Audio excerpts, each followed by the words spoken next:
Okay, well, cool. I think we finally got it figured out. Welcome. Thank you guys for being so patient with us. I'm Chef Rulis. Thank you for joining us with this fundraiser in the times of COVID for the El Paso Diabetes Association. I'm honored to be here. I've known Sandra for a very long time, and I'm very excited to do this with you guys. So, I think we've already wasted enough time with the tech stuff, but let's get cooking. So the idea today is that we're gonna cook together. We have the same basket. We have the recipe that everybody can follow along with. Nothing has been cut. We're gonna do all of this together. It's gonna take us approximately about an hour. And at the end of the hour, you're gonna have food for at least 4 people. And if you guys have questions, go ahead and chat those questions through. I have the ladies back here that are going to ask those questions, and we'll be answering them as we go along. So without further ado, let's start to unpack our basket. So we have lion's mane mushrooms. So these are just funky looking mushrooms. They're locally grown. These in particular are grown by Myers Mushrooms EPTX. He's growing them right out of the lower valley, and these are superfood. And these are just amazing. They have so many healthy qualities to it. It's a really fun thing to cook with. So we're very lucky to be able to cook with this today. So that's what the lion's mane is. We have some sesame seed oil. We have some garlic. We have some cabbage. We have our flour for our mandarin pancakes. We have our jalapenos. We need that sauce, that heat. We got some carrots. We got onions, one for the chili, one for the stuffing. We have a yellow squash. We have a Mexican gray squash. We have ginger, lime, honey, pepper, soy sauce, some oil, and I have my chicken in the fridge. I'll be right out. So what we're gonna do is separate these things into the recipes that we're gonna be using. So let's go ahead and take these out. Were these washed, or do we need to wash this? No, you have to wash. Okay, so we have to wash our produce first. So that's one thing that we're gonna have to do. Remember, we're going along. We're gonna be doing the same things that I would be doing if I was cooking from scratch. So let's go ahead and take our produce out.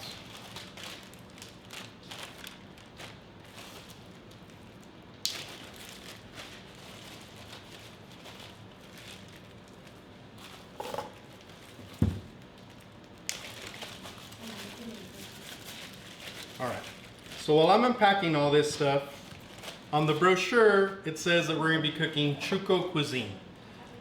So since that's a term that I made up, I don't expect anybody to know what it is. But what it is to me, it's the 600 years of culinary history that we've lived through in this region. So we've gone through lots of cultures. We're the Paso of the North. When the Chinese got here, we were the Paso of the East and the West. El Paso in this region has been a very important region for a very, very long time. And so this particular recipe goes back to around 1881, and that's when the Chinese were building the railroads and the railroad got to El Paso. A few months after it got to El Paso, it continued down to like the Van Horn area, and that's where it met up with the railroad that was coming up from Houston, San Antonio, and then it met up here, and that made up the Second Continental Railroad. That was Southern Pacific that built the railroads, and the majority of the workers were Cantonese Chinese immigrants. And we get a lot of food from the Chinese, but we forget the roots of them. And so this is going to be one of those recipes that was around, you know, it's been around since the 1880s. And it's a take on mushu pork. We're gonna do it with chicken. but we're doing everything from scratch. So that's what Chuco Cuisine is. It takes into account, like I said, 600 years of culinary history, and that includes so much. So today we're just gonna concentrate on the one thing. So I'm just gonna go back to my sink back here, and I'm gonna give these a rinse real quick, do the same for yours, and then we'll come back and we'll get cooking. So what I'm doing now, this is called mise en place, and mise en place basically means everything in its place. So I'm putting all the ingredients where they need to go. All these we'll have over here.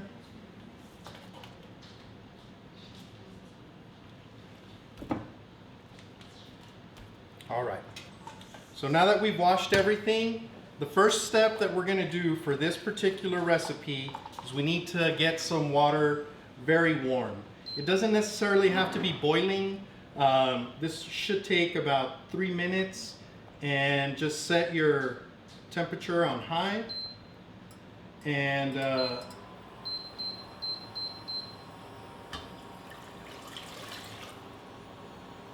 just about the time that it starts to, that you start to see a little bit of bubbles at the bottom, that's when you go ahead and turn it off. We're gonna use half a cup of water, and we're gonna get ourselves a cup of flour,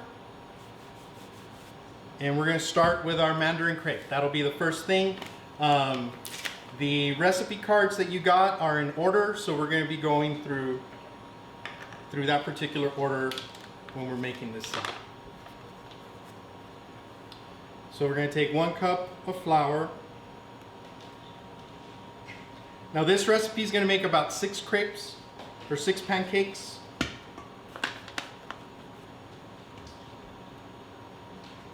But if you want more, you can double it. You can go 2 cups of flour and 1 cup of water.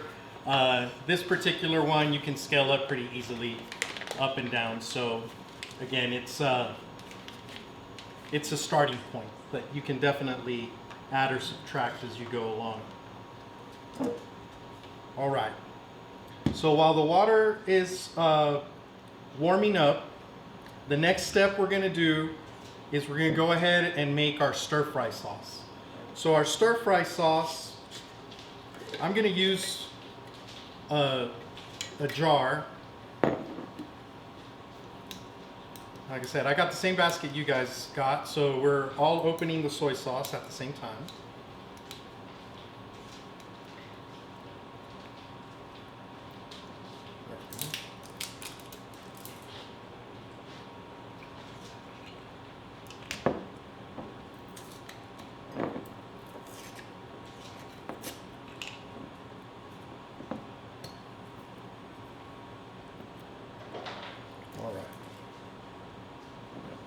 So we're going to do about a 1/4 cup, just about like that.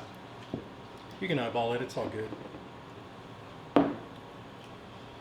Just go ahead and do one of the little packs of honey that you got. We'll throw that in there. Squeeze the whole thing in there, might as well.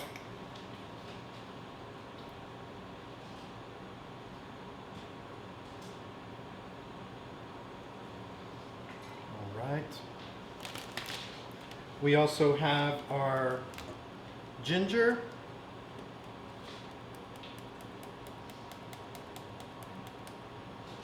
That's about a teaspoon right there. Now the garlic, let's just go ahead and take 1 clove.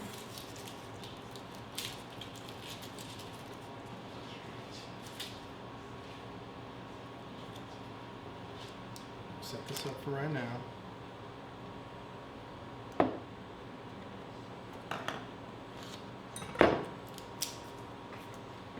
So to do this here, let me move this out of the way. You've probably seen chefs do it on TV 1,000 times. Just grab it, smash it, peel your garlic.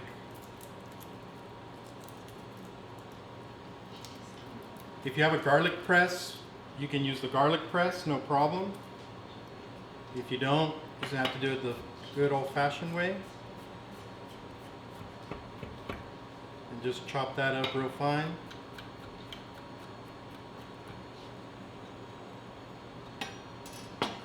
You can use a little bit of salt.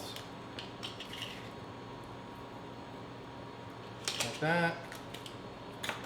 Then take the back of your knife and then just grind that up.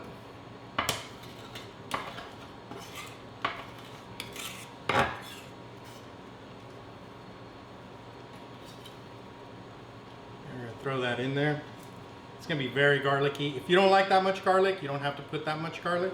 I love garlic, so it's okay. And my family loves it too, so even better. Okay, we're gonna throw in a little bit of sesame seed oil.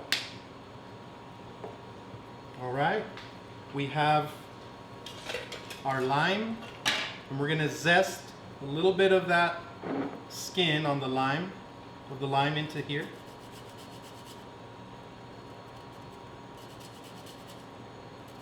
So the lime, the skin has a lot of oils and it's very fragrant.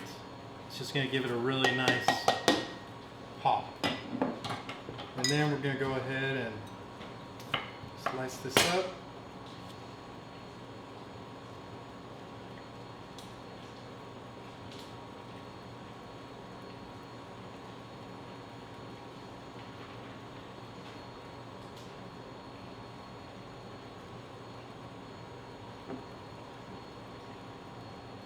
Oh, this lime didn't have that much juice to it, so it's good that we zested it because the zest is going to give it that real limey, citrusy punch. So just doing it like that. And then I like to do it in a jar because then you just close the lid, shake it up, and that's it. You're ready to go. This one is going to be set aside. We'll use it when we get the stir fry going. So this one we just set it aside. We'll let those flavors marinate a little bit. We'll let that go.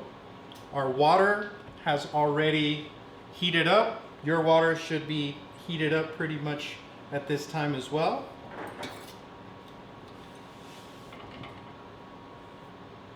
All right. I'm gonna wash my hands because they smell like garlic, so I'll be right back.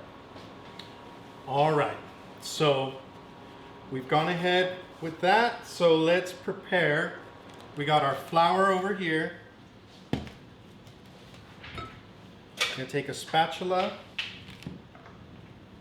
Okay, and then we're gonna take half a cup of water.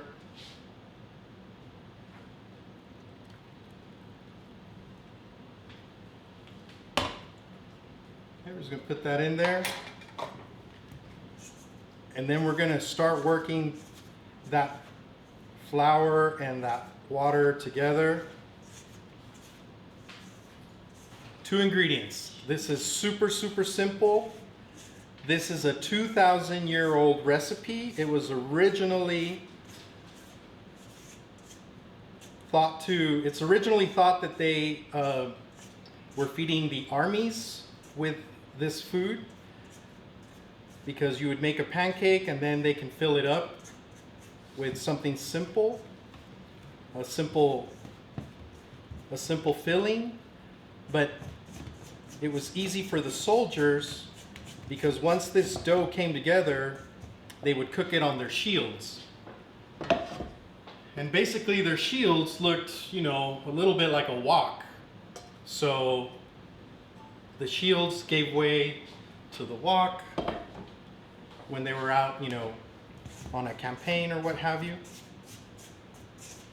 Okay, so at this point, it's looking just kind of, I don't know if you can see, but you probably have it. It's not looking like much of a dough ball right now, but here's where you start to work it in with your hands.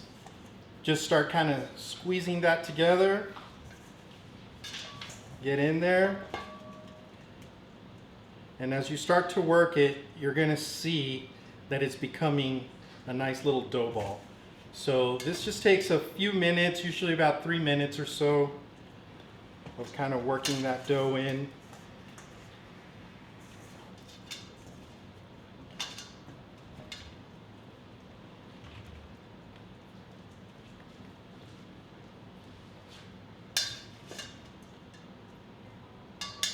You can always put in a tiny bit of water, which is what I'm gonna do right now. Just a little splash, just to get the rest of that dough in here.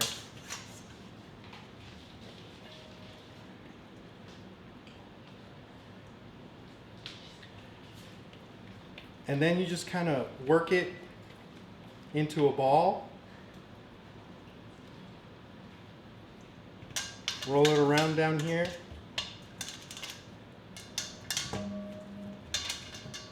And once it starts looking like a biscuit dough almost, like that, you're just going to take a damp towel and we're going to cover it. We're going to let this sit for about 30-40 minutes. So we're going to go ahead and set that aside. I'm going to wash my hands again. The trick to getting all this flour off your hands is use a little flour and rub your hands together. I'm doing it over a trash can right here. And that'll help get all that wet dough off of your fingers. So now that we got that, what we want to do is you can go ahead and put this pot away. We're not going to use this one anymore.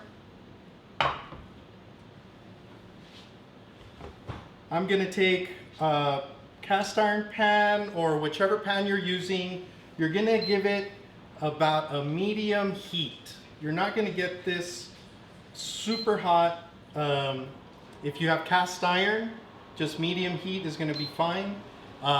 If you have other material, you probably want to go a tad bit higher on the temperature.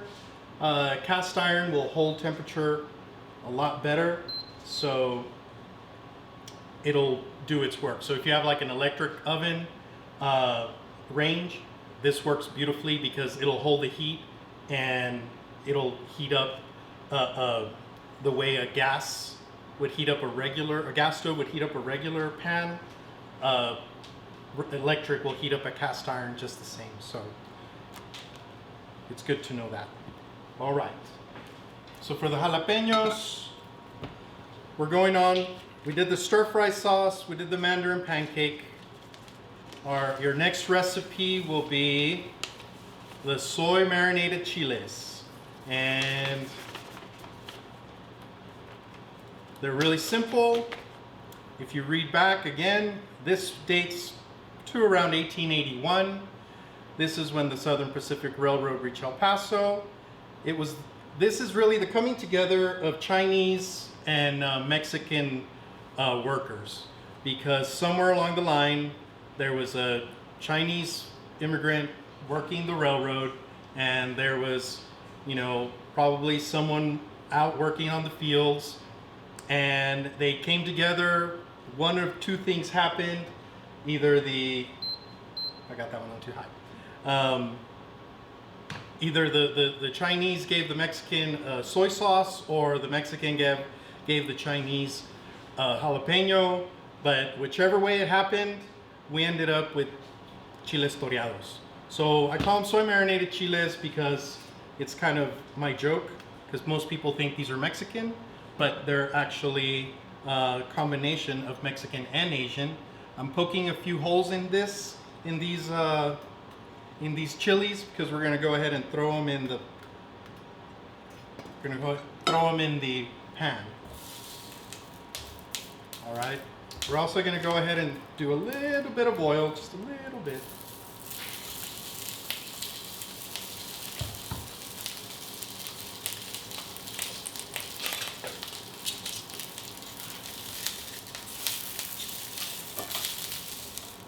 Kind of get them coated.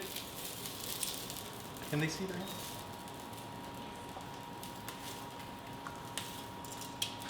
All right, so that'll get going. Now to cut our onion, while those are going, we're gonna cut one way this way. Oh, I don't know if you can see, sorry. There we go. Okay, so we cut the butt the bud off. Go ahead and peel it. I usually go ahead and take 1 or 2 layers off right off the bat.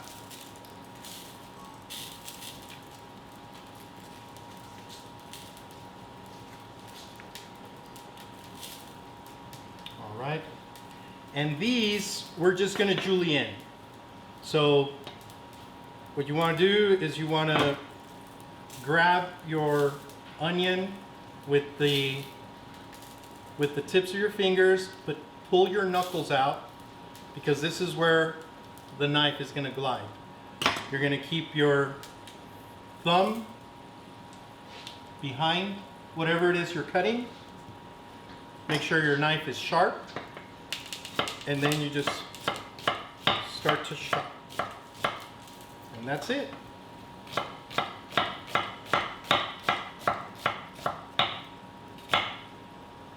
Like that. Then we'll go ahead and throw all of these onions in here as well.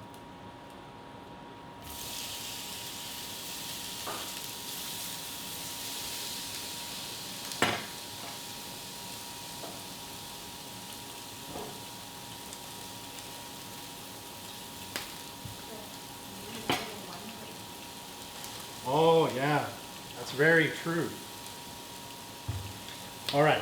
So let's do this real quick. Just do a little bit of salt on here. It just helps to draw out the moisture in the onions. We'll do a... They're starting to get a little dark, and that's what you want. You want to blister them on all sides. So go ahead and give them a turn. All right. So those are going to take a few minutes. And in those few minutes, I think it's a good time to talk about one of our sponsors and one of our favorite activities, and that's drinking some wine. So, Zen Valle,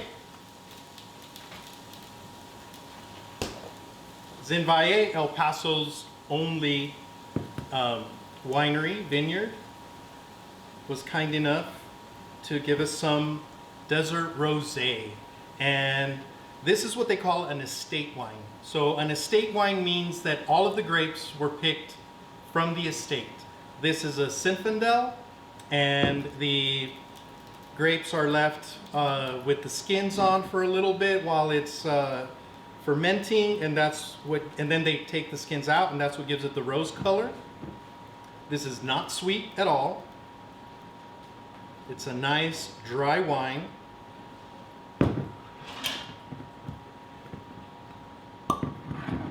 And for those that are saying, wine from El Paso, what are you talking about?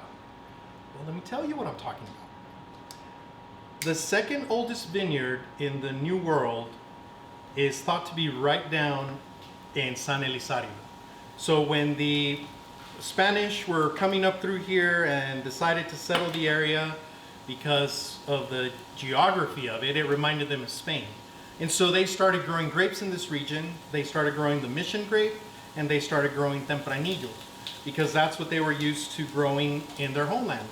So growing grapes in this region predates California, predates Oregon, predates everybody except for South Carolina, where the first vineyard is said to be. And so we're talking like early 1600s. So basically 400 years ago, they were already making wine in the region. So these guys have been growing for 20 years, and they've been selling for 16, because they came in and they redid the soil. The property actually used to belong to Juan Gabriel. And so that's a really cool thing about it. The winery, it sits on 6 acres, and there's a house where Juan Gabriel used to live. It was like a camp house for him, but he used to live right there, so that's kind of cool. And we're gonna give these chilies a toss. Let's get ourselves a wine glass, and definitely time to have some wine. All right. So cheers, everybody. Give it a swirl. Smells really sweet. Don't expect the sweet. Oh, so good. So it's nice and dry, but it's fresh enough that with the heat that we got going on outside, it's super refreshing. This is going to pair beautifully with the food that we're making today. And so with that, let's continue on. Our onions and our jalapenos are cooking nicely.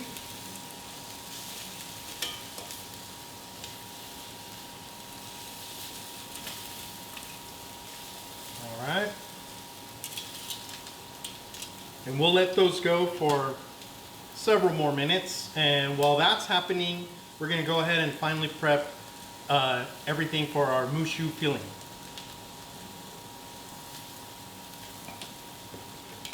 All right. So I'm really corny. My wife will tell you I'm super corny. I have dad jokes galore. That's right. Some work, some don't work. And so mushu, I put this recipe name, mucho menos, because it's más o menos a mushu recipe. This is not an authentic recipe. This is an inspiration, and we're using the fresh ingredients. What we have right now is what's in season, and if we were doing this in the winter, the vegetables would be a little bit different because we're trying to use fresh vegetables and stuff that's in season, because that's going to be the most nutritious and best thing for our bodies. The color also, the more colorful the food is, the healthier it is for you. So we love to play with colors, and that's why we're going to use some cabbage, some purple cabbage, to give it really nice pop. And then we're going to cut up our chicken. The way we're going to do this is we're going to start actually with the mushrooms.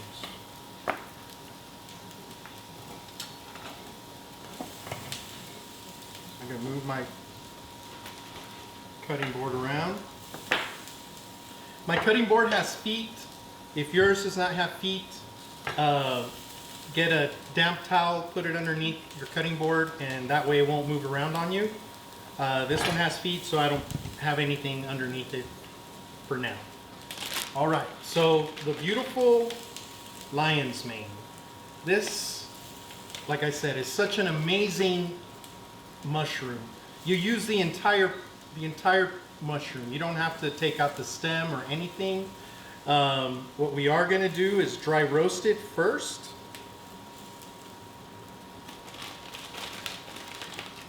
And everybody got a little bit over half a pound of the mushroom.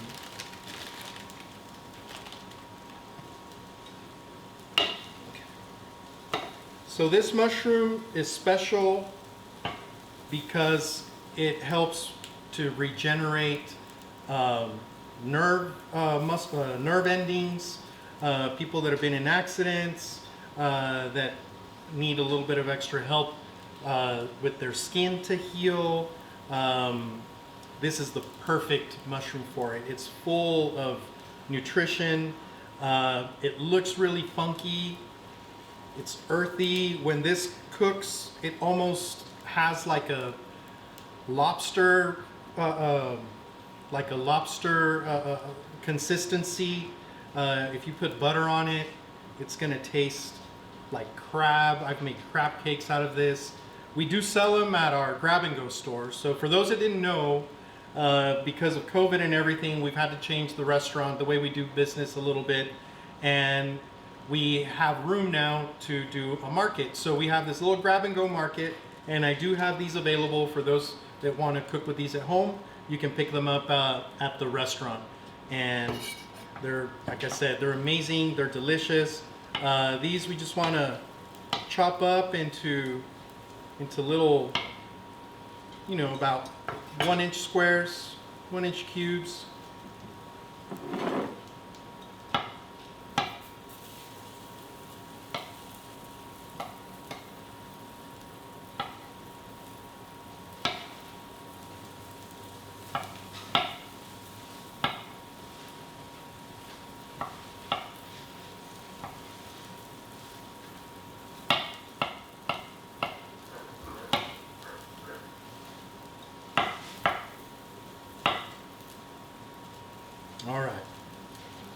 We've done that. We're gonna go ahead, peel your carrots. Actually, we're gonna give the jalapenos a turn there.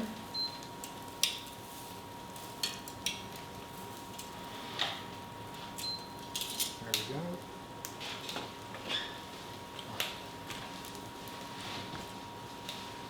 So I have a trash can back here. That's what I'm doing. Just peeling my carrots.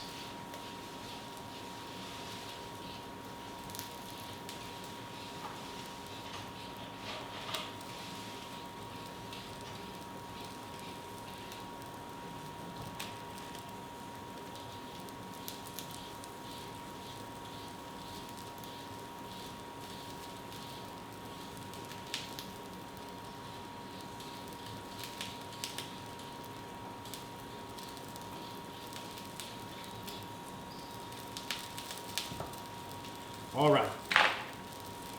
So we got our carrots peeled. What you want to do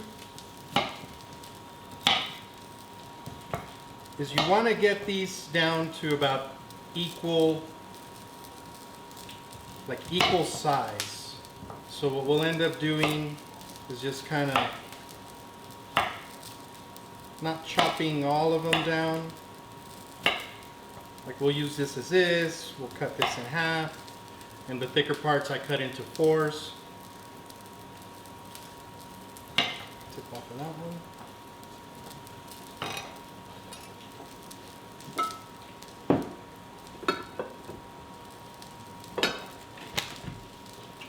And then we're just going to go ahead and chop these up.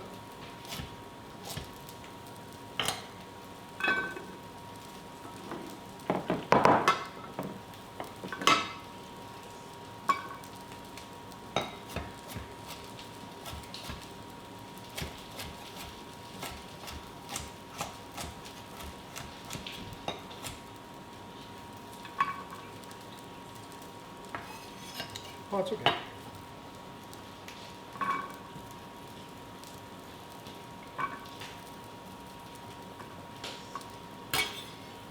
Alrighty.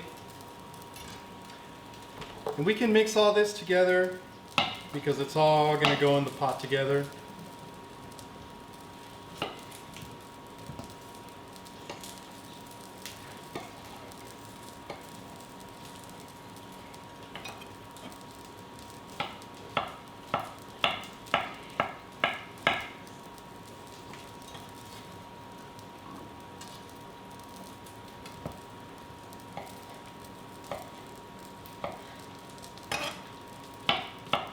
Okay, so I'm just slicing down the middle and chopping. Everything is coming out about this size. It's about an inch more or less, 3/4 of an inch approximately.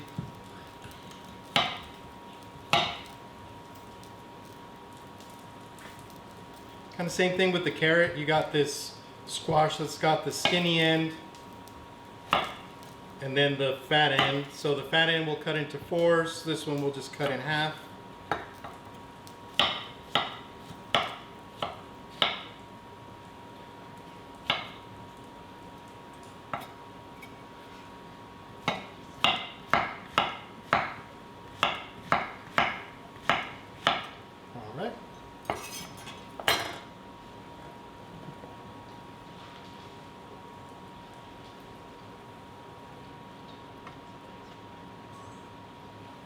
Alrighty. We got our cabbage. Probably do about 1/4 of a cabbage. And then peel off the first few layers. Again, this is going to go a long way. So if you guys want to double up the recipe, go right ahead. This is easily scalable. Okay, so I just cut the core out. And then you just kind of slice it as thin as you can.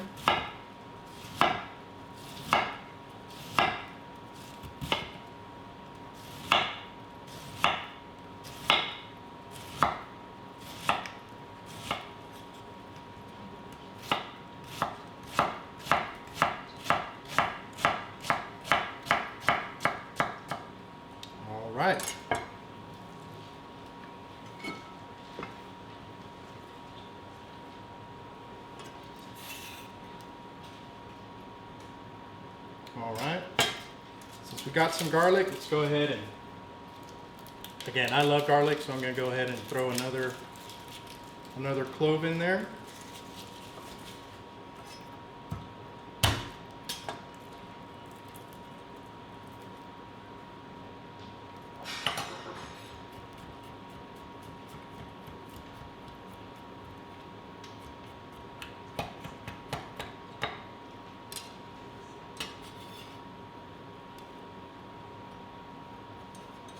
Throw that in there. And this onion we're going to dice. So same thing. Cut off the root part, peel a few of the layers off the top.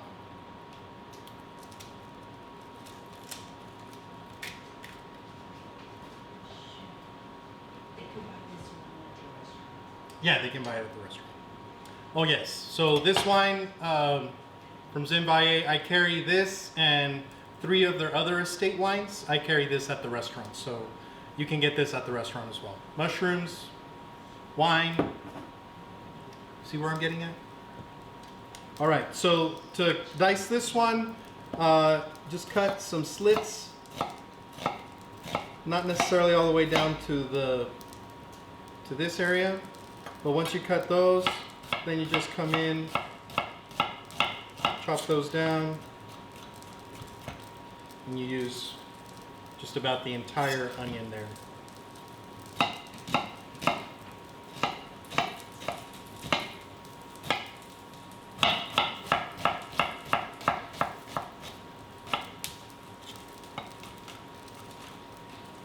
All right.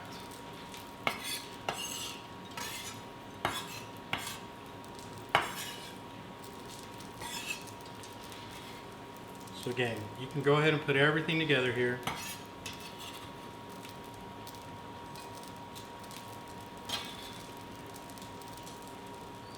And then last, and for a reason, we're going to dice up the chicken. So the reason I go last with the chicken is because this is where you could really get cross-contamination and things like that happening. So we want to leave any raw protein for the very last. After we're done chopping this, we're done chopping, we can take our board and our knife back to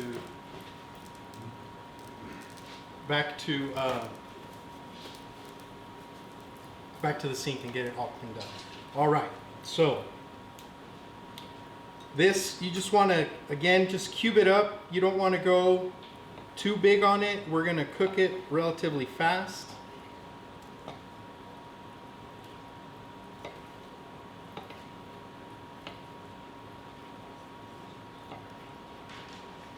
So again, you're getting about 1-inch cubes. Everything's going to be more or less about the same width. It's what you're going for.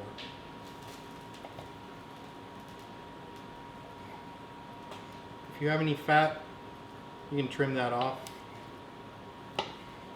But these are really clean, so you don't really need to do much to these.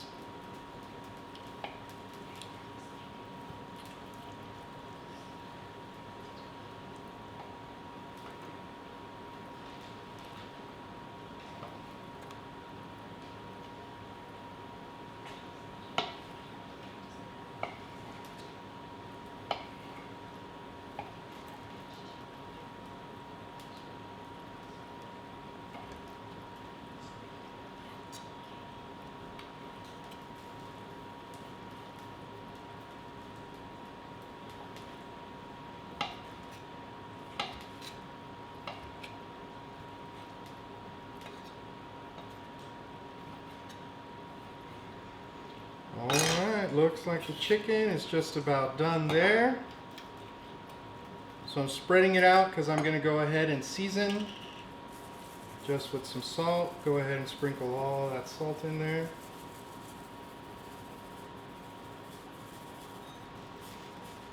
Alright.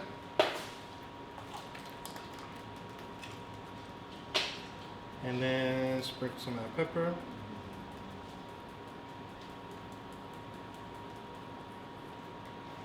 Alright, just kind of mix that up a little bit. Alright. I'm gonna go wash my hands again. I'll be right back. Alright. So now we're back. So now the onions that we have cooking over here are definitely ready to come off. They've got some nice caramelization. Got another jar. We're going to put everything in a jar. You can just use a regular glass. Doesn't have to be a jar.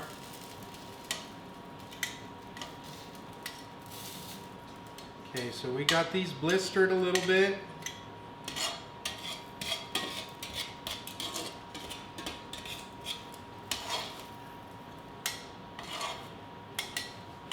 You can let them go longer and then peel them all the way. It's really just preference.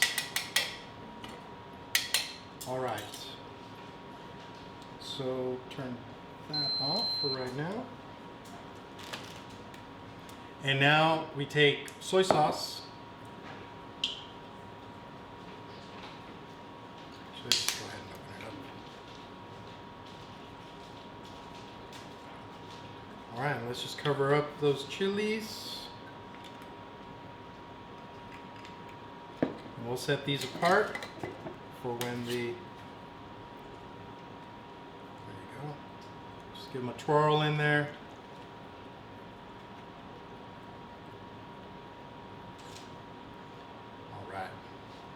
And if you want, you can put them in your refrigerator and we'll take them out when we're ready to put everything together. This will let the chilies cool, and as they cool, they're gonna absorb some of that soy sauce into the skin, and it's gonna be delicious. So we'll just put this up for a few minutes. All right, and now the beauty of cast iron.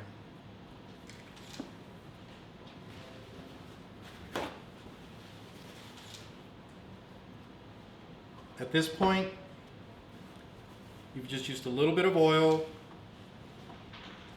You've charred up a little bit of that skin. All you need to do is just wipe it clean.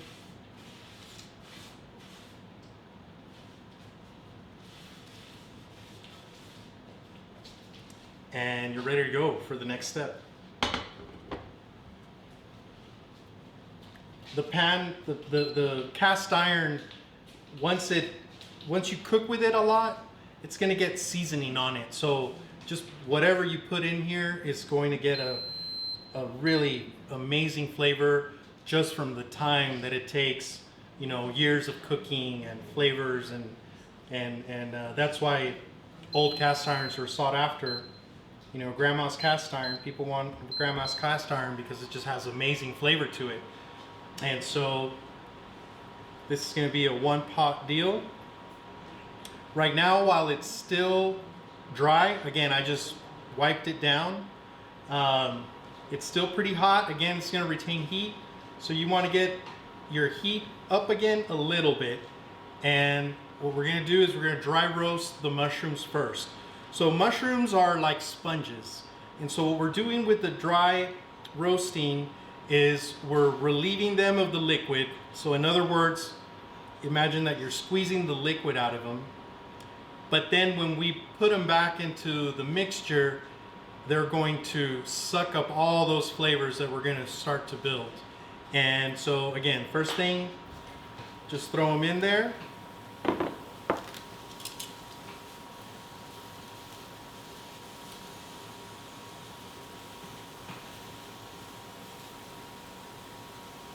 Make sure they all get a little bit,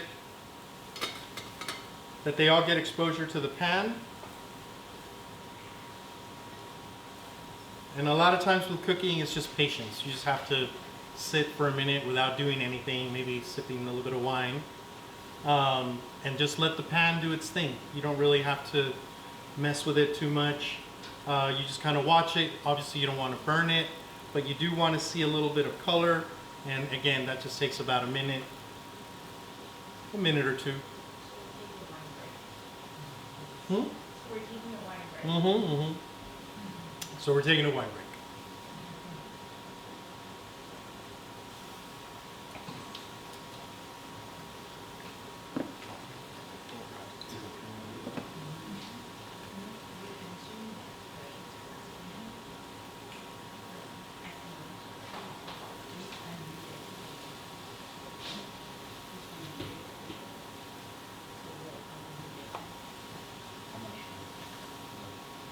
All right. So I'm just cleaning as I go. It makes it easier when you don't have a big mess at the end. All right. So as you can see, now's a good time to turn these. They started to get a little bit of color on them.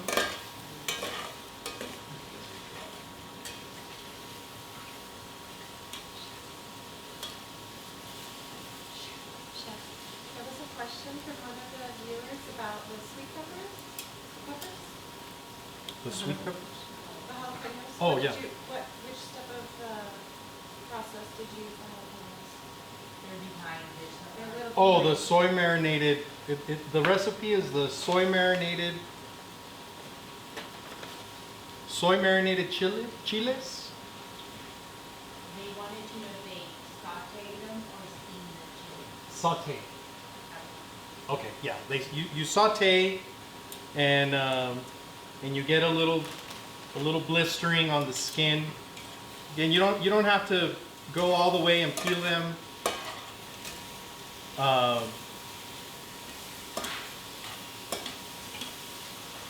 I like it with a little bit of the greenness of it, like the jalapeno just tastes a little bit fresher. But you guys will get to see, because we're all cooking the same thing, so at the end it should all taste the same. All right, so as you can see, these have gotten a little bit of color.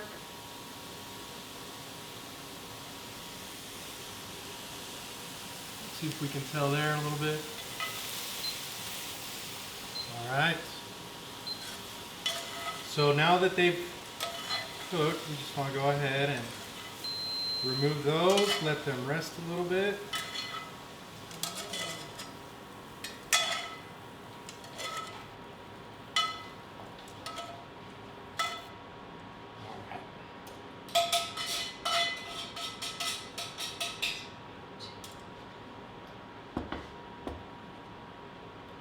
Okay, so return your pan. This time we're going to go ahead and add a little bit of oil, because we're going to we're going to sear the chicken off. So we're going to sear it, we're going to take it off, then we're going to do our vegetables, and then we put everything back in, and that'll be our stuffing. And then we will move on to the Mandarin crepe.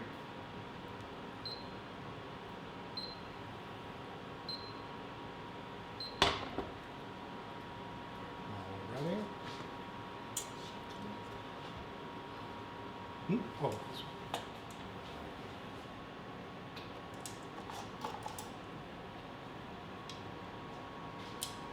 one. Okie dokie.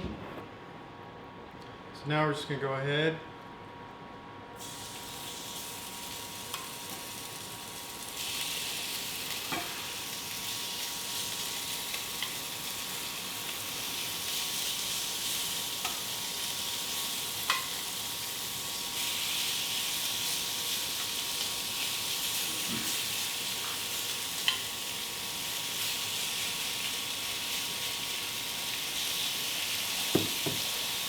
Okay, we don't want to overcrowd that, so we'll just let those guys sit for a little bit. Let me get another container.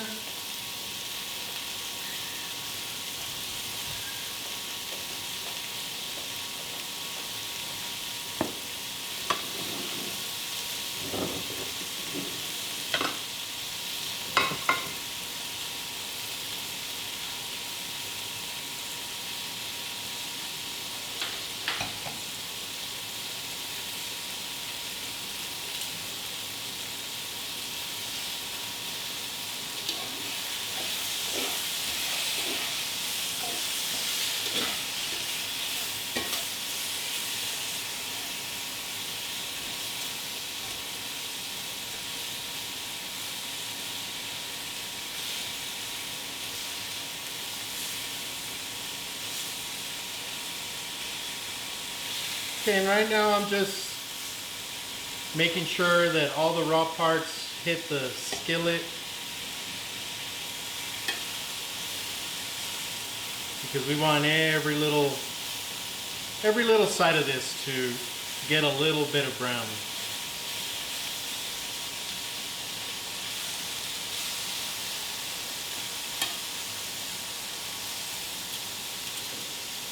And again, we'll just kind of let that sit for a little bit. Have a sip of wine.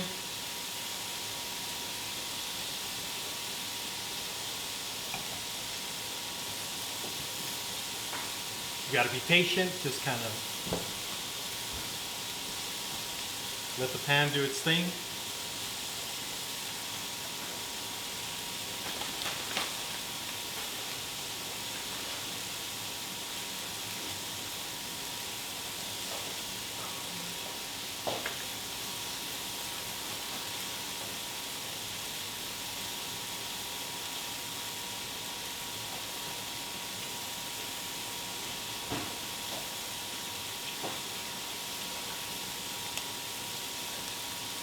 Move the screen down.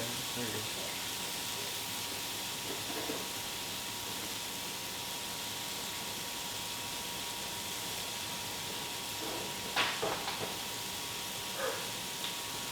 All right.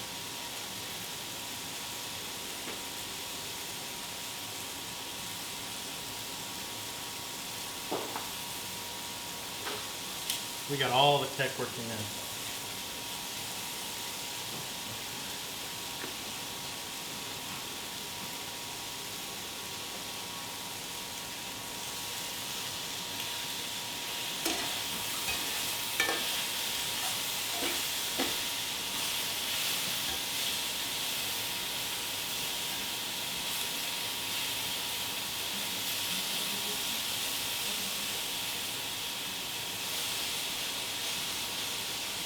All right.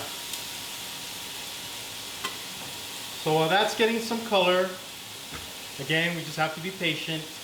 Let me tell you a little bit about something new that we're doing. It's called the Chuco Cooking Show, and it's a channel on YouTube. You can search Chef Rulis, and you're going to see 6 episodes up already. And in the show, we go to different places in the region and we talk about the history, the food, and we make a plate at the end. And we learn some stuff, and it's really, really neat. You get to see a lot of, we've been to farms, we've been to the mushroom labs, we've told a story about the Buffalo Soldiers and how Cajun food made it to El Paso. So it's really neat stuff. We've been having a lot of fun doing it. There's also a page on Facebook called the Chuco Cooking Show. Whichever you're on, Instagram, I'm under Chef Rulis. I would appreciate if you guys would go check it out. Leave some comments. Let me know what you think. I think it's really fun. And there we go. We'll just keep these guys. Some of these are ready to come off.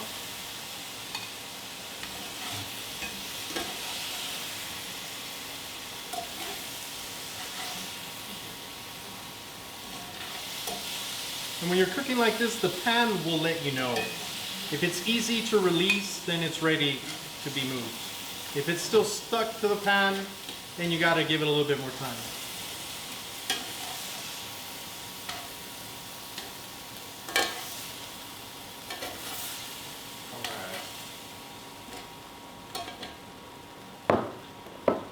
Go ahead and throw in the rest of our chicken.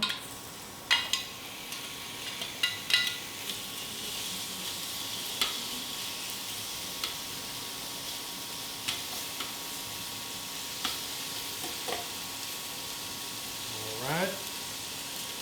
And we'll just let that go for a little bit.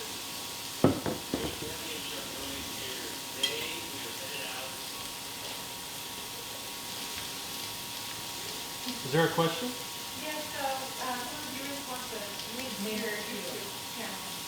We're going to go ahead and put that in the chat right now. Oh, okay, yeah, they're going to put it on the chat. Can you tell them we're reading Okay, yeah, they're gonna go ahead and bring up the link for the Chuco cooking show. Again, the episodes premiere on YouTube, so please subscribe. It would really help us out. And then the following day, after we post on Thursdays, and then on Friday it goes up on Facebook and Instagram, and then we start sharing it on all the different sites. But YouTube is where the episodes are originally uploaded to. All right, so this chicken is ready to be flipped.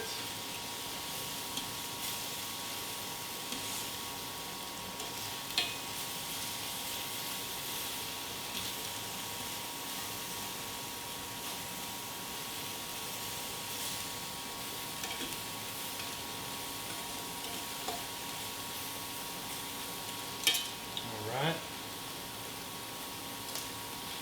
So that's going to take maybe 2-3 minutes. And you want to get the little crust. Let me see if you guys can see the color that you guys are looking for. So just a little bit of brown.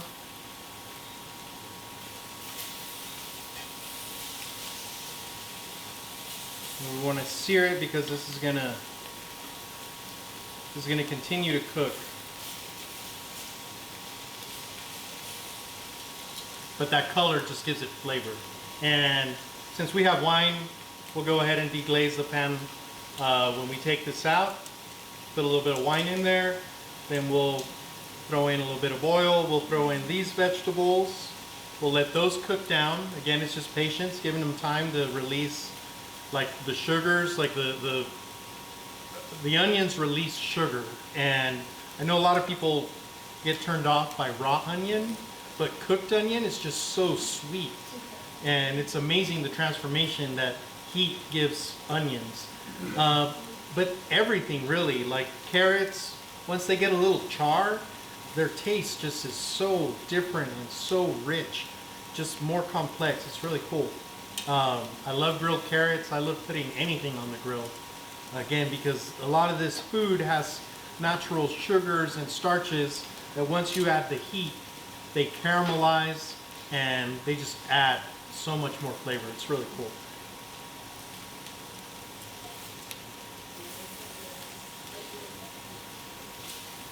All right, the chicken's looking good.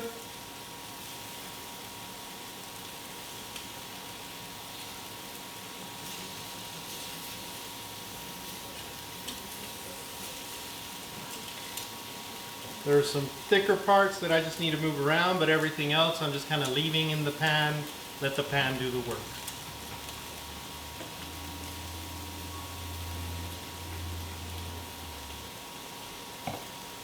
All right.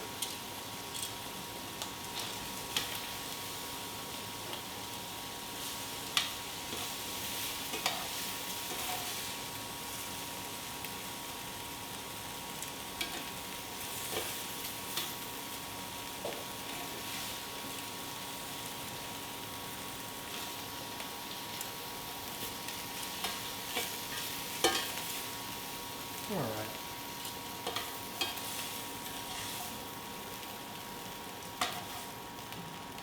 So by this point, the chicken, if we cut it up in the right sizes into the smaller pieces, is going to be just about ready to go. I have this one piece I cut too big, so I'm just going to let that one sit in there for a little bit. So here's where we're going to go ahead. That will go in the back. I'm going to go ahead and get a plastic spoon. I'm going to take just a little bit of wine. There we go.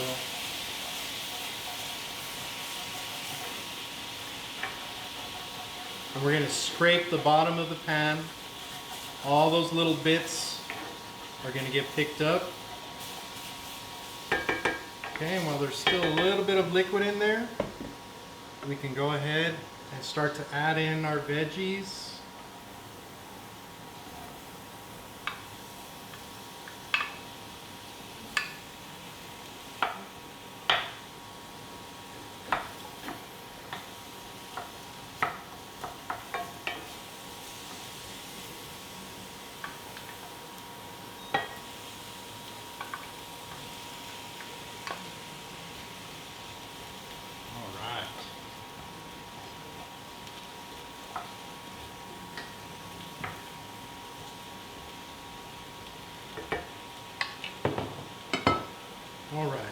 And we're just gonna hit these guys with a little bit of oil. Probably about a tablespoon. And we started with about a tablespoon when we started with the chicken. And then as we're cooking these vegetables through, we're gonna use another little bit. And then at the very end, we'll hit it again with just a little bit of oil. Remember, these are gonna give off a lot of, they're gonna give off liquid, and then you want those liquids to just evaporate, because as they're evaporating, they're infusing everything with flavor. Go ahead and season up a little bit.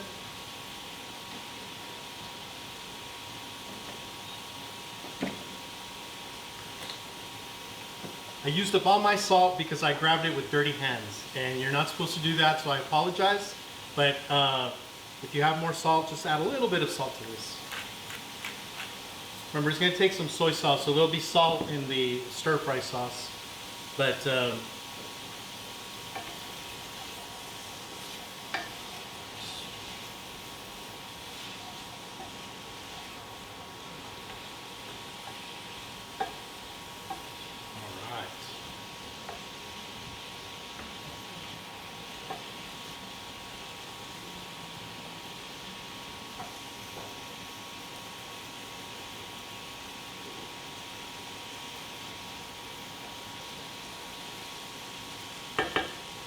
all right.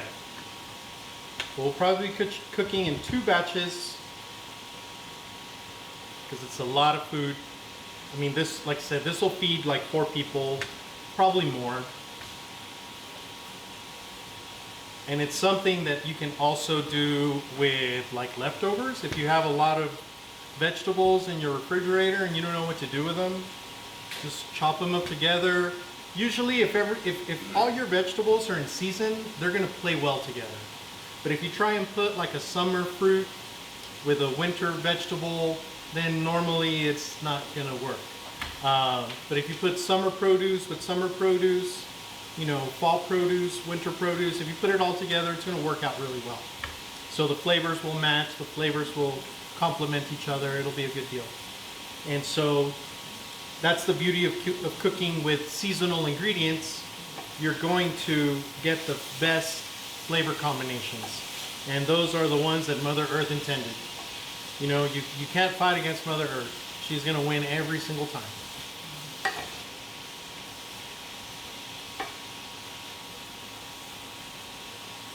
So just take in her secrets and enjoy, man. I mean, this is awesome. Smelling so good.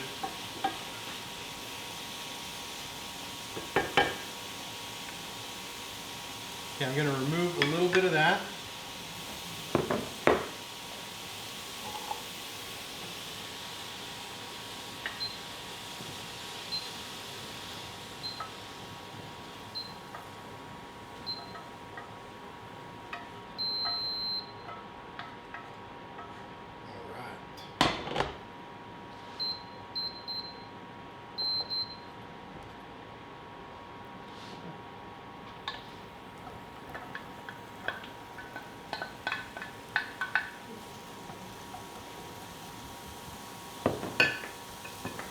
Okay.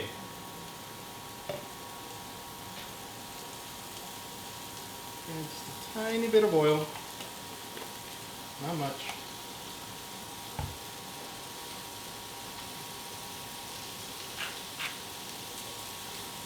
Again, and this little bit of salt is just to help all that moisture come out of these vegetables. The big flavor punch is going to come from the little stir-fry sauce we're going to do here.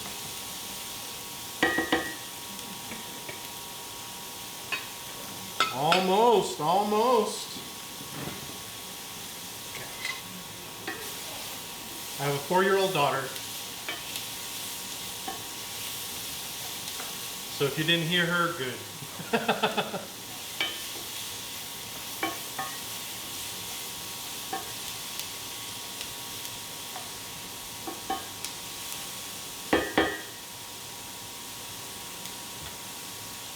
So beautiful colors. you know, you can't go wrong with color. Colorful food, again, is just healthy food. And once this cooks down a little bit, we're gonna start to put the mushrooms back.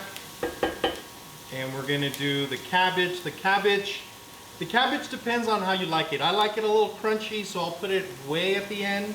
If you want it a little more cooked down, you could possibly go ahead and put it in right about now. When we start mixing these together, you can put it in now.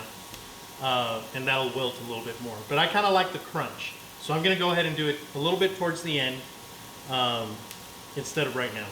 But these vegetables are looking super nice, super good.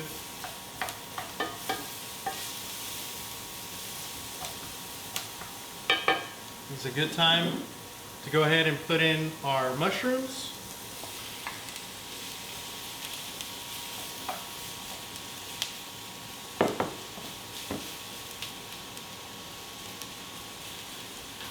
At this point, you don't know if it's mushroom or chicken. It's got such an amazing texture that it's just cool. I can't wait for you guys to try these because they're so awesome. Okay, so those flavors are starting to meld. We'll throw this back in there.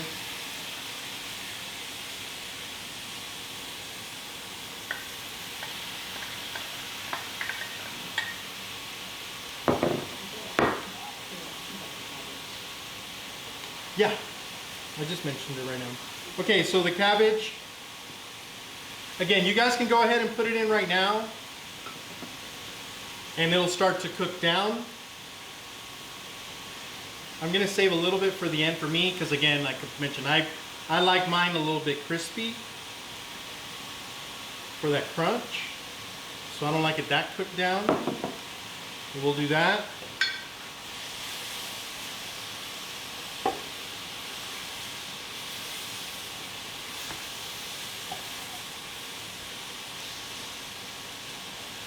So I don't know if you guys can tell, but there's a lot of steam coming out of here. Again, it's kind of that exchange of flavors going on in the pan. Everything's just starting to play together. All right, and then we'll add in our chicken. There's gonna be some juice, so we definitely want to put in that juice.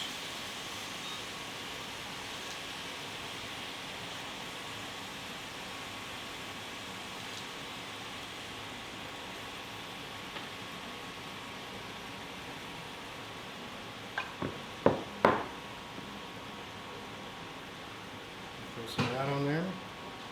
Alright, I'm going to clean up a little bit. So we're going to kind of set that aside and we'll let those flavors kind of mix together. I'm going to lower the heat a little bit. Some of the participants would like to know what temperature you're using. I've been using I've been using 355 on this one right here, which is about a medium high heat. You don't want this to be super hot because we want these to slowly cook. They're gonna kind of steam together, and the steam again is like a exchange of flavors. You're getting all the flavors kind of mixed in here, and those mushrooms are going to start to sop up the juices from the squash and everything else, and we're almost ready for our sauce. The sauce comes in at the end, and we're almost ready for it, so just have it handy. Okay, so while we let that go, and we're kind of doing things multitasking here, let's check on our dough. Okay, our dough is a little sticky still.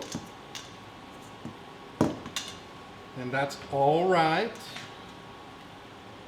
What you want to do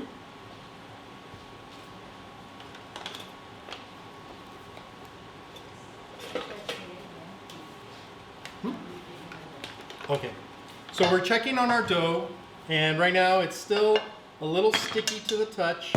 So all we're gonna do is just sprinkle a little bit of flour on top of that.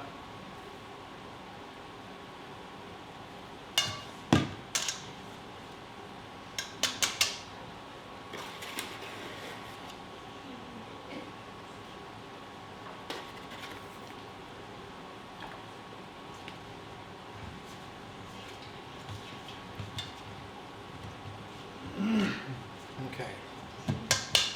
And so I just sprinkled a little bit of the flour, and now it's not as sticky as it was right now. So we're getting the consistency we need.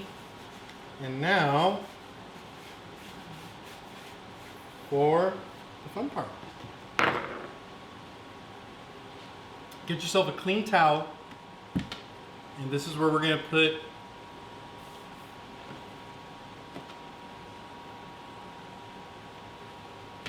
our bowl on here so it doesn't slip. And what you're going to do is you're going to knead it. You're just going to knead it for just a few minutes.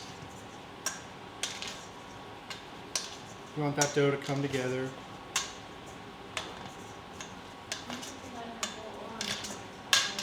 You can do it on the bowl or the countertop.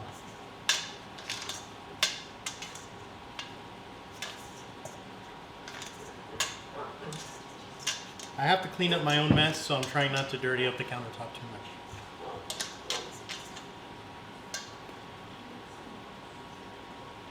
But we're getting there. Okay, so that's almost done. That's almost ready to go.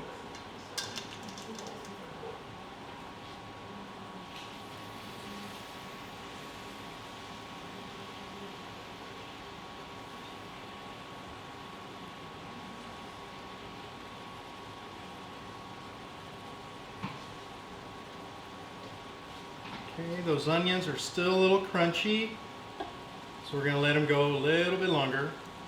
Still not going to put the sauce in yet. Okay, so we'll just let that go. Now, grab a plate.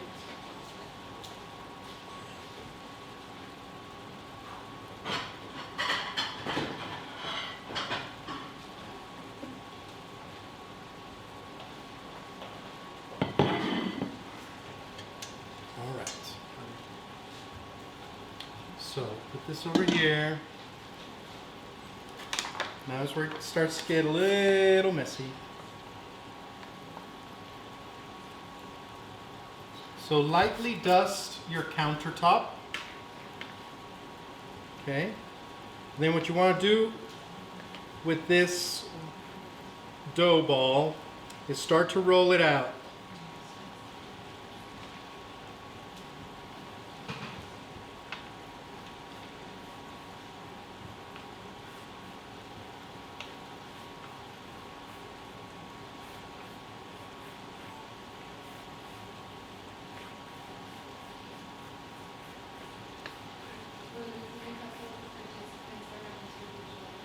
They're having to rejoin?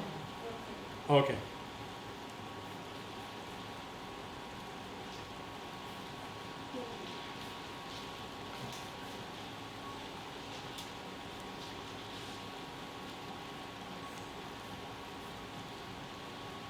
All right.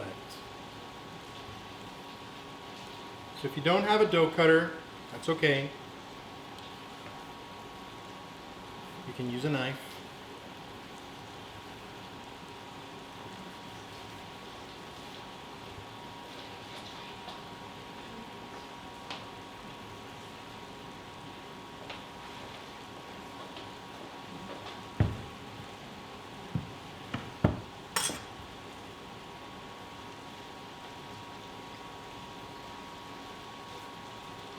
All right. So that's approximately 12 inches long, maybe a little bit longer. And what you want to do is cut that in half. Kind of put these two together. And then cut them into thirds. You're going to end up with these pieces right here. About 6 of them.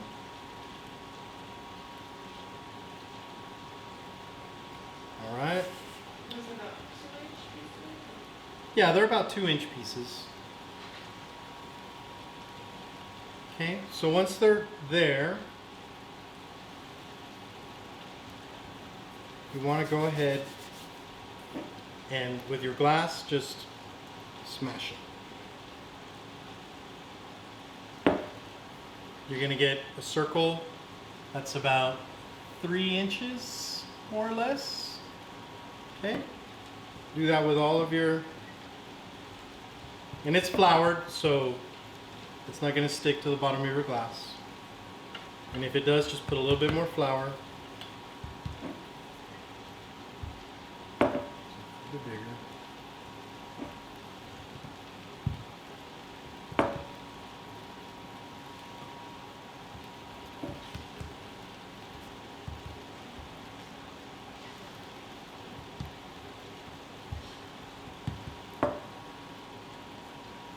All right.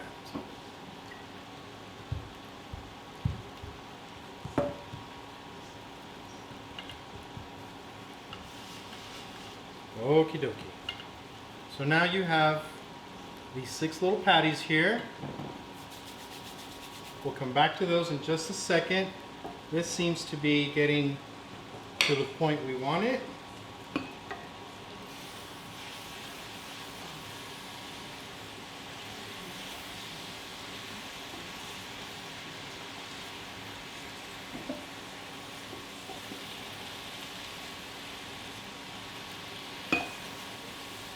Okay, some of the carrot has cooked down a little bit.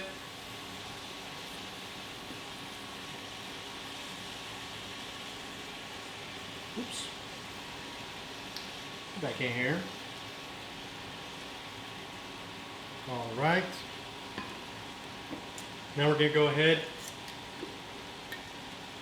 and just pour it in a little bit at a time. Do like half of it first.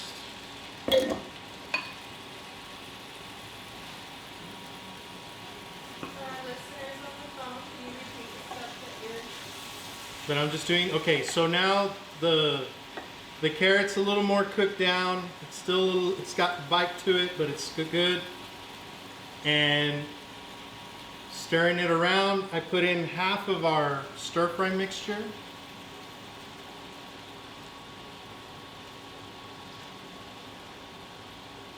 And stirred that around. And now I'm gonna go ahead and put the second half of it here.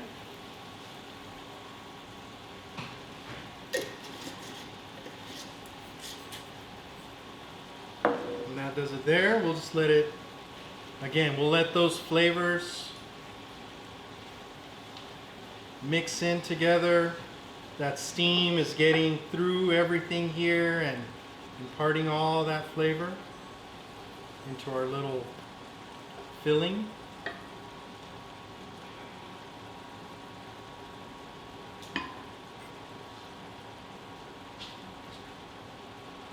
All right. And again, this one, we just let it go. You can hear it. It's simmering in there. It's doing its thing. We'll just give it time and let it go. Let it go for a little bit. All right. So now we're going to come back on here. You can either do it on the surface of your countertop, or if you have a cutting board, you just want to put a little bit of flour on the cutting board, and then we're going to start rolling these guys out.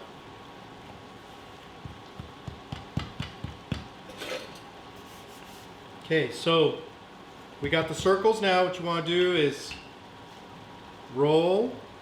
If it's sticking, put a little bit of flour on your pole, on your pin. Okay, so we put a little bit of flour there. So we rolled, did a quarter turn. We're going to roll again, quarter turn, roll, quarter turn, and you basically get the gist of this. If it's sticking to the pin, just a little bit more flour. That's all you need.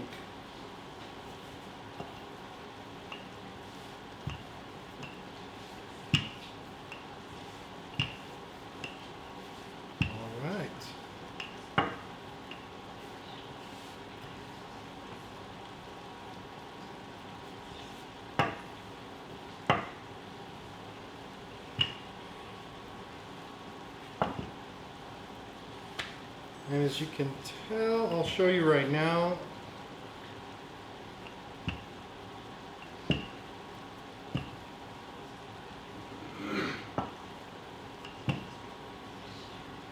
Okay, so you're getting it pretty thin. I don't know if you can see my hand through there, but it's a pretty thin, delicate little layer. You're going to do the same with all of them. I'm checking in on my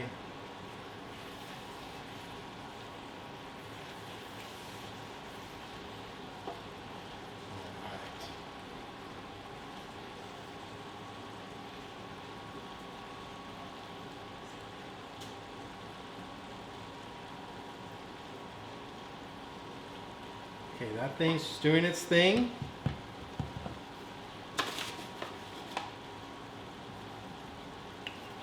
And then again, roll once, quarter turn, roll again, quarter turn. And you just keep doing that until you get the desired thickness. I put some of the stir fry sauce? Yeah, the stir fry sauce is all in the pan at this point.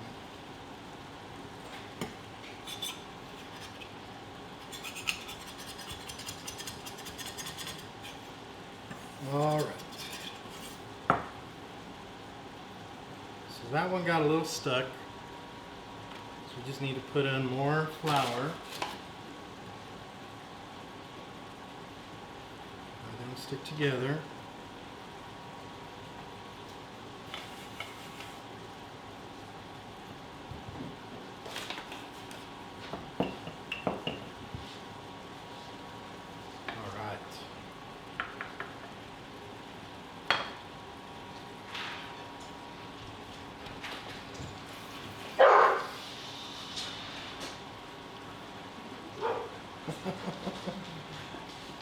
Sorry folks, we got dogs.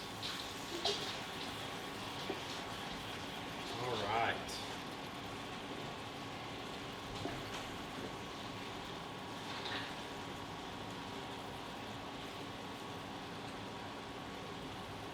So this one, I'm gonna try one of the carrots.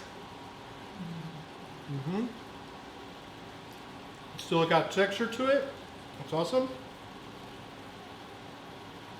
All right, I like that. I'm gonna go ahead and turn off the heat and then just let it sit there for a little bit while we finish off our crepes over here. And wash my hands one more time, sorry. So if there's one thing that you'll notice is that when you're cooking, you need to wash your hands a lot.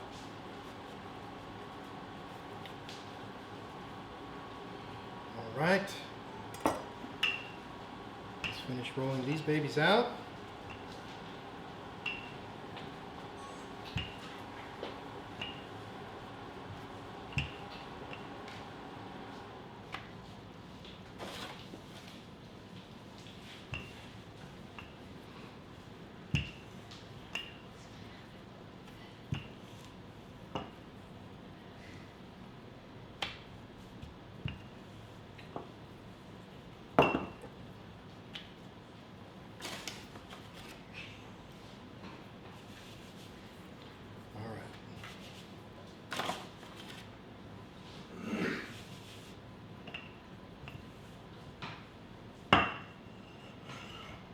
Okay, so my dough's still a little wet, that's why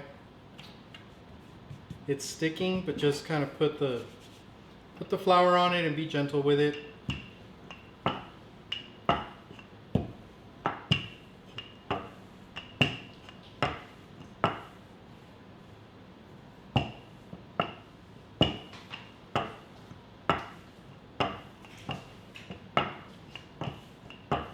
Okay. I got 2 more to go. This one's a little small.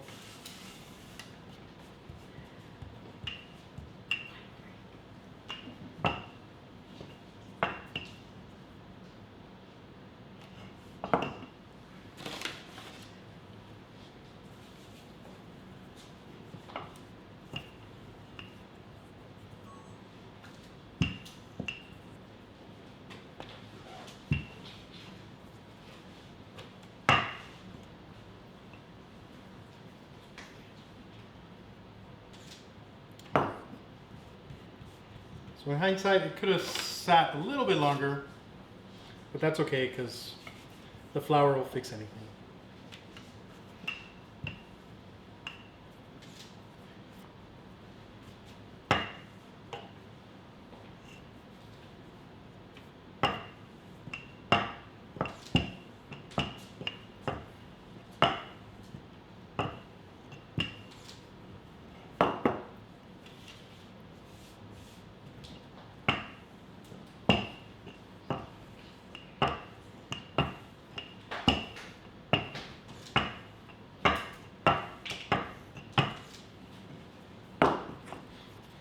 Alright, and one more.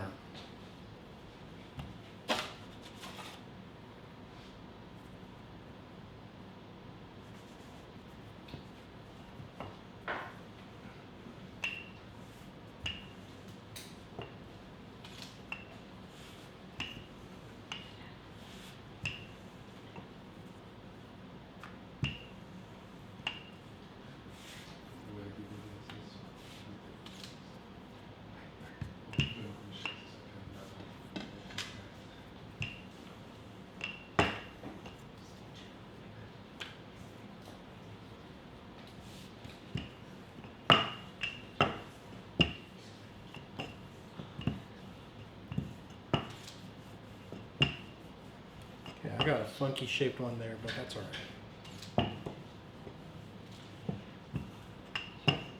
This is what David Chang calls ugly, delicious food. So it doesn't have to be perfect, it just has to be delicious. Alright.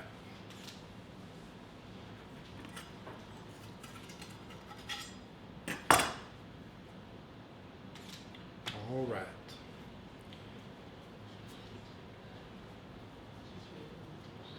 We're almost there, folks. We're almost there.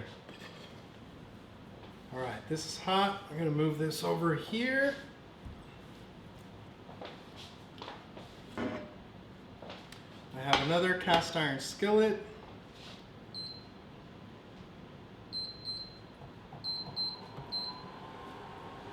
This one will go ahead and heat up a little bit more. We'll go medium-high heat on this one. This one we do want it a little bit hotter. So just to clarify, you remove the veggies from the heat and you're getting your Yes. salsa ready. Uh-huh. And And if you have a comal, if you have a flat top, you can do this on a griddle. But yeah, just get it nice and hot, and these will cook really fast. Wine break for sure.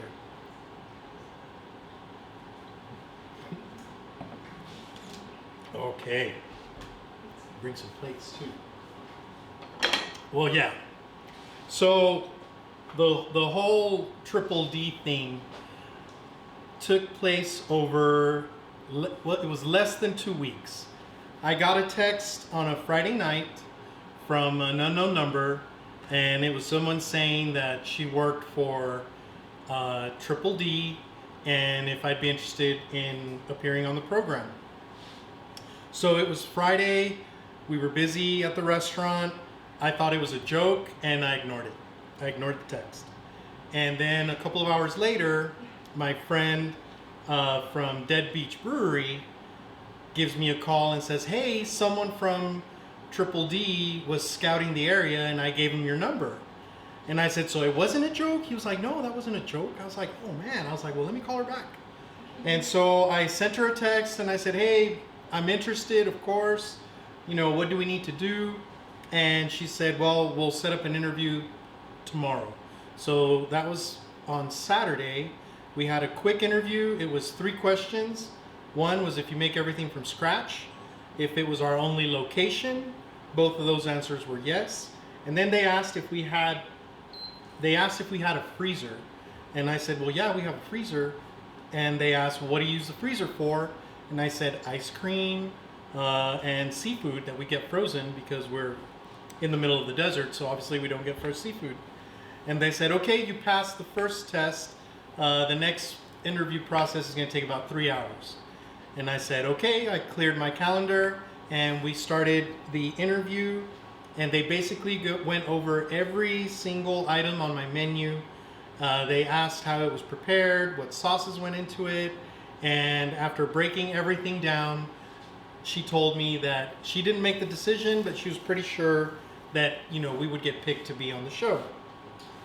So that was on a Saturday, and then it took them a whole week to let me know that they had picked us, and so that was the following Friday. So at that point it was 8 days, and they said, yes, you're going to be on the show. You need to be ready Monday morning at 9 a.m. The crew's going to show up, and we're going to take over your place. It needs to be closed. You need to invite like 10 people, and then we'll get started. And that Monday morning, Guy Fieri showed up at the restaurant around 10 a.m. Everything was very professional. He is a very simple guy. He just started talking to me. I had no idea we were filming. And so some of the things that we were just talking about that I thought we were just, you know, getting to know each other ended up being on the program. And he's very natural. He is an amazing cook. He really knows his stuff.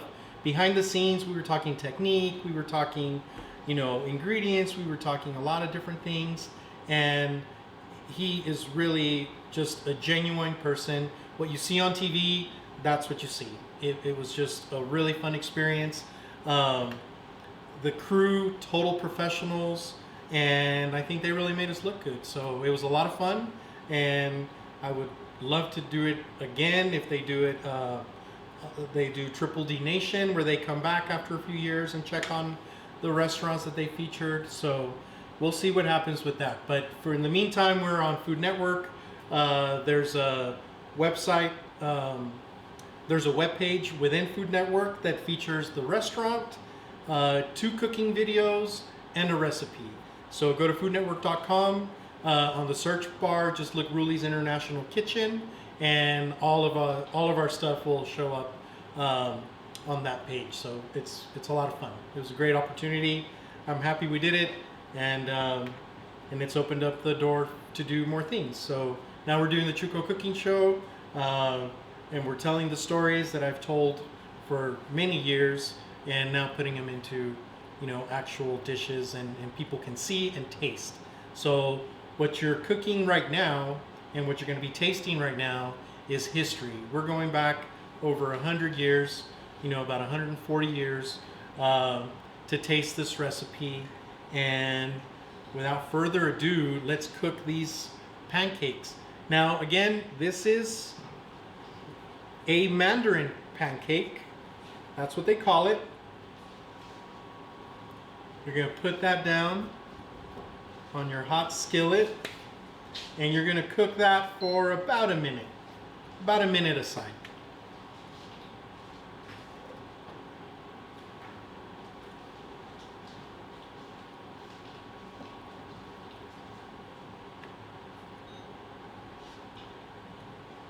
You'll start to see a little bit of bubbles starting to form. That's how you know it's working.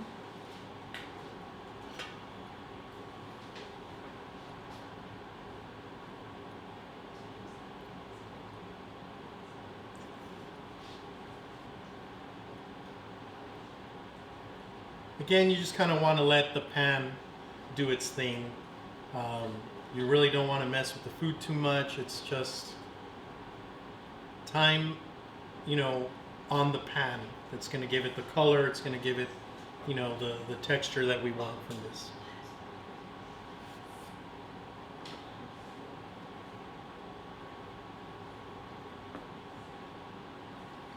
Okay. So if you have kitchen hands like me, you can flip it with your hands. If not, go ahead and use a spatula. No big deal.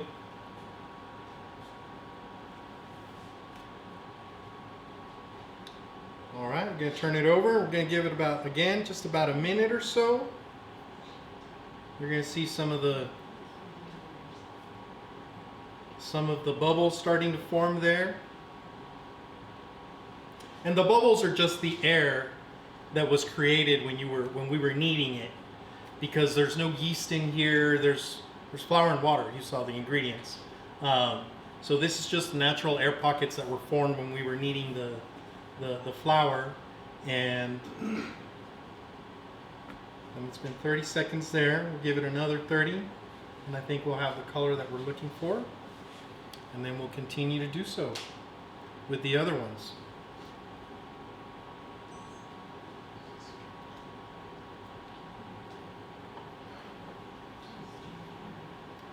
All right, so I know it's smelling really good in here. How's it smelling in your kitchens? Here we go. And that's our first one. We got 5 more to go. Huh? Oh yeah. So I don't know if you can tell there. There you go.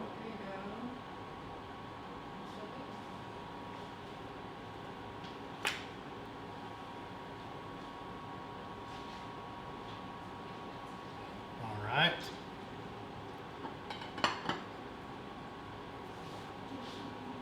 This guy, we're starting to get the little bit of bubbles there.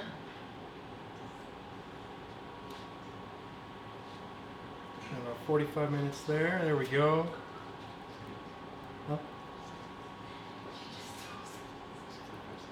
5 seconds? 35 seconds? Oh, seconds. Sorry.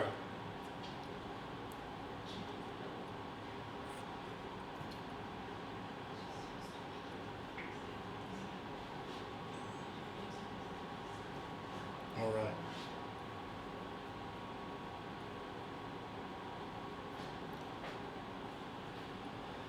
I think that one's ready too. Let's go ahead, take a look at that. Oh yeah, beautiful. Yeah. Let's put a towel over that, and let's continue cooking these off.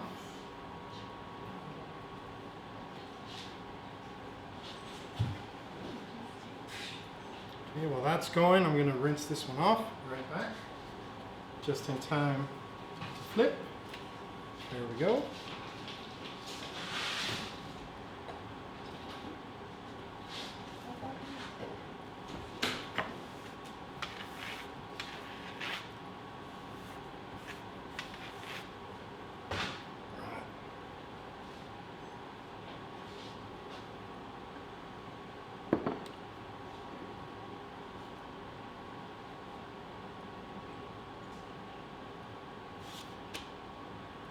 Let that one go a little bit longer. Give me 1 second.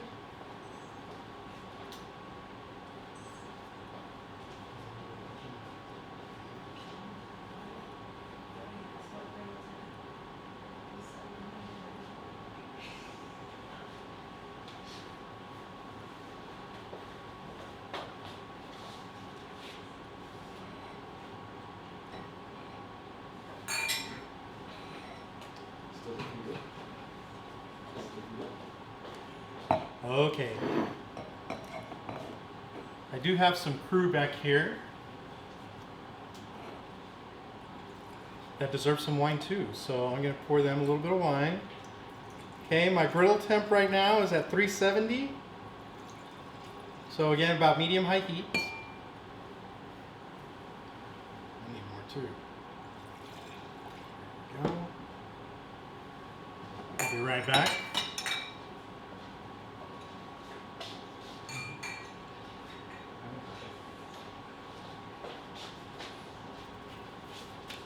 All right, looking beautiful. All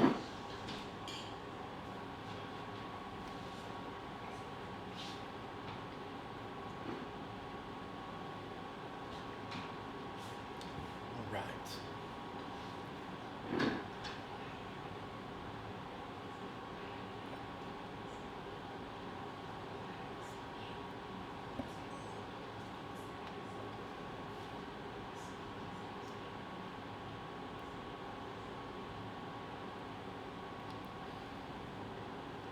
So if you have a large griddle at home, you can do 2 or 3 of these at a time.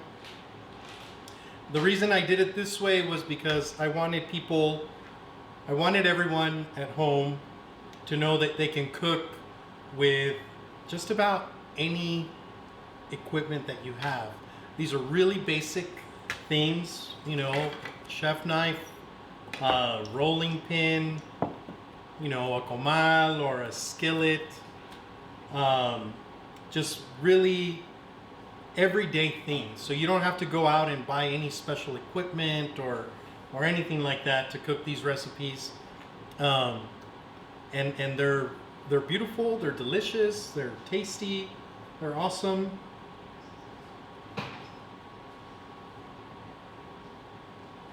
All right, almost there.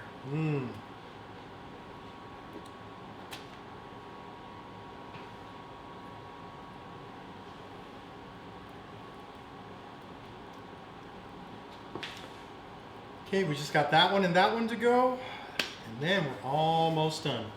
I think at this point we can go ahead and take the chiles out of the refrigerator.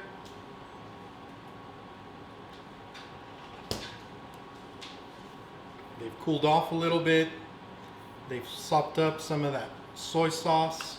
Soy sauce is one of the ingredients that gives umami. Umami is like the sixth flavor, and you'll find it in mushrooms, you'll find it in soy sauce, you'll find it in Parmesan cheese, you'll find it in bacon. It's that just extra oomph that your mouth really can't describe. It's just savory, it's delicious. Okay, almost done cooking up these guys.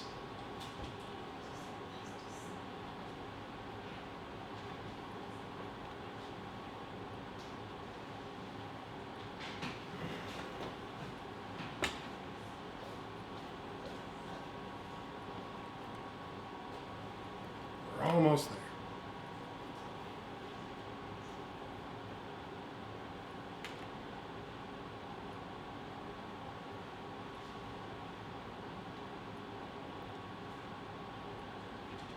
So remember, this started by the Mandarins. Throughout all the trading and everything that was going on in Asia, you know, from the beginning of the AD time period, the 1200s saw the Marco Polo, his dad, his uncles, you know, they had the Marco Polo, they had the trading company that basically set up the Silk Road.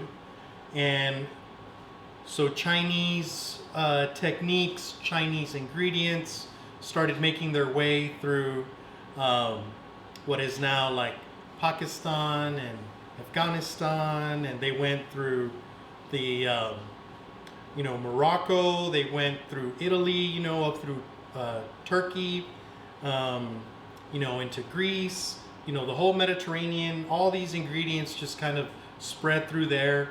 They spread throughout China. So the Canton people and the Mandarin people, you know, they eventually got their recipes together and they swapped them out. And then, 1800 years later, 1900 years later, when they came to the New World to build the railroads, you know, they brought all that tradition with them. And their ingredients, you know, their soy sauce, everything. That's how we ended up with chiles toreados. You know, like how the jalapeno, because everybody tells me, they're like, oh yeah, jalapenos toreados, they're Mexican. They have to be Mexican because it's jalapeno. And I say, well, where did the soy sauce come from? And that's where they really like go back and go, yeah, well, where did it come from? Well, it came from the Chinese. And so they first built the railroads from San Francisco down to LA. And then they started building from LA, again, all the way down through El Paso, down to Van Horn. And in Van Horn is where they met up the other railroad that was moving up from Houston. And that completed the second transcontinental railroad. And with it came a lot of things that we know today, that we love today. And so a lot of these recipes, you're going to find them all along the border. This is where it really became popular. We have famous restaurants that go back in time, like in Juarez, the Shangri-La. It's been around for at least 50 years. And again, that was a family that stayed here after the railroads were done. And, you know, now they're like sixth generation Juarenses because they live in Juarez. But that's where they came here. And so Chinese food is part of part of El Paso cuisine, Chuco cuisine as I call it, or cocina chuqueña. And we're just about done with this recipe. So this thing is beautiful. All right. So we can turn that off now. Let me move it out of the way.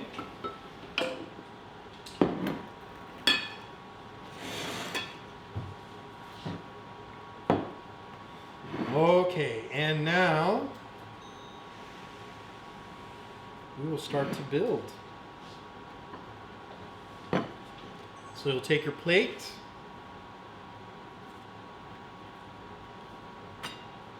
You'll take a pancake. Oh, before I do that, let me cut up some jalapeno. Hold on. Gotta have jalapeno. And toreado, even better.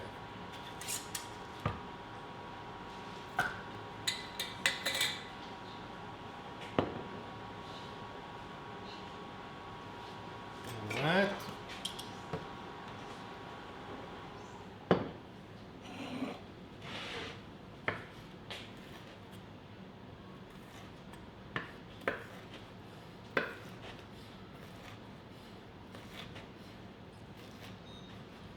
Okay. So again, I enjoy the heat. So I'm going to put a few slices of the jalapeno in here.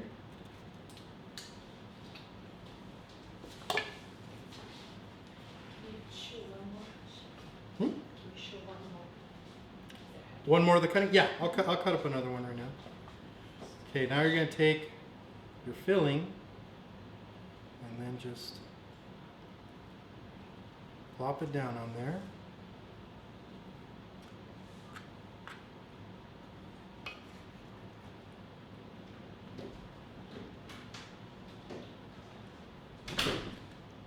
All right.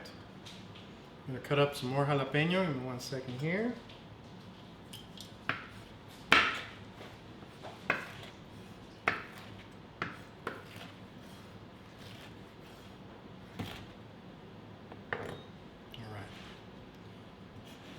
So I'm cutting on the bias there. Let's get another one down here.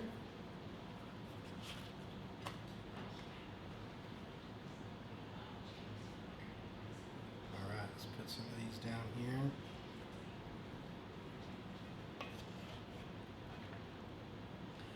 All right, make sure you get a little bit of everything. Make sure you get a little bit of chicken. A little bit of the mushroom, like that. Again, I left some of it raw because I like a little bit of crunch, so I'm gonna go ahead and throw some of that raw cabbage on top of mine right there.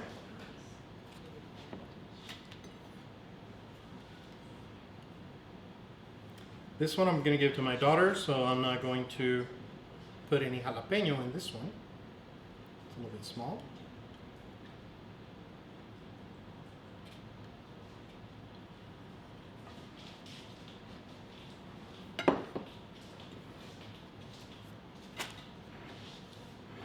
Definitely want jalapeno on this one.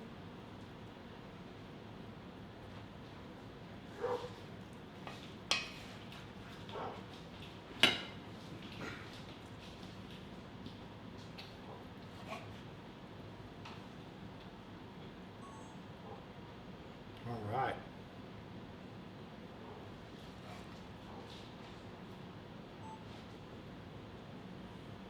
There.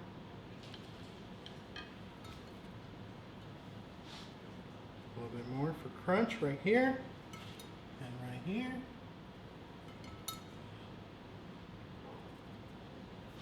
All right. Anybody say anything? We're telling them to post their pictures, their final. All right. So,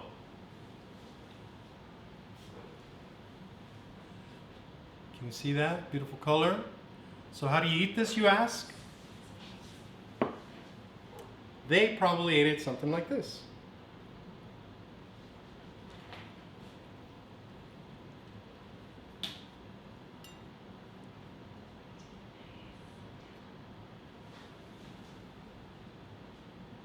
All right. Anybody? No, I mean, they're just watching. All right. Somebody did make a comment, those are really great. The what? They're loving it. They're loving it. all- They're loving it? Yes, Okay, good. yes. Good, good, good. Okay, so here's the kicker, folks. I was hoping somebody would realize this, but tell me what this looks like to you. The first one, tell them. Put it on the chat, tell them. Huh? Just say put it in the chat. Oh, put it on the chat, yeah. Like if you can tell me what this looks like, put it on the chat. Yeah, burrito says Oscar. There we go. and So Stephanie who's the Loya. first one that said burritos? Oscar and Stephanie Lloyd. Okay, Loya. Oscar and Stephanie Loya, you win a gift certificate to the restaurant, $50, for figuring out that the burrito is actually Chinese. So this, like if you guys know history, Juarez is known to be the birthplace of the burrito. And it is. But it is the birthplace of the burrito because the Chinese immigrants and the Mexican farm workers at some point got together and made this. And this is a crepe. If you go to China and you serve this to anybody over there, they're going to tell you that this is a crepe or a pancake. And if you serve it here, you're going to tell anybody that this is actually a burrito. And you know what? You're both right. Because it is a burrito, it is a pancake, it's actually the same thing, but it's the way food evolved in this region. We took the best of what the Chinese immigrants had to offer and we made it our own. Remember that shield I talked about? That became the wok.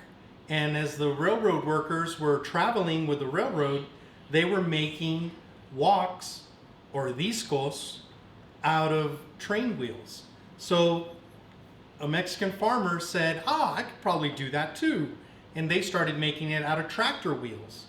But they saw it because a Chinese guy did it, and then they started doing it themselves. And then they incorporated local ingredients, local spices, and then the discada was born.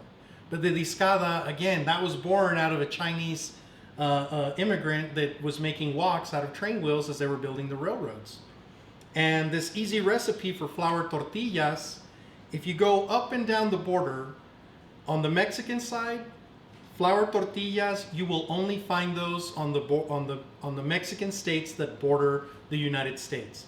So you're looking at Chihuahua, Sonora, there's Tamaulipas, Nuevo León, and those Mexican states, the flour tortilla is extremely popular. And if you go into deep Mexico, into the middle of Mexico, you're not going to find flour tortillas at all. You're going to find corn tortillas. And again, I think it was the ease of getting the ingredients and the ease of making this recipe that eventually led Mexicans to, especially, well, just Mexicans and Americans along the border, to start modifying the recipe, and they started adding lard to it. They started adding other ingredients to make it rise. And each state has a different take on the flour tortilla. But the basis of the flour tortilla is this Mandarin crepe. 2,000-year-old recipe from China in the middle of the desert, like made its home, found its way, and became the iconic burrito. So this is it. Like, let's try it. Tell me what you guys think. I'm gonna take a big old bite of this.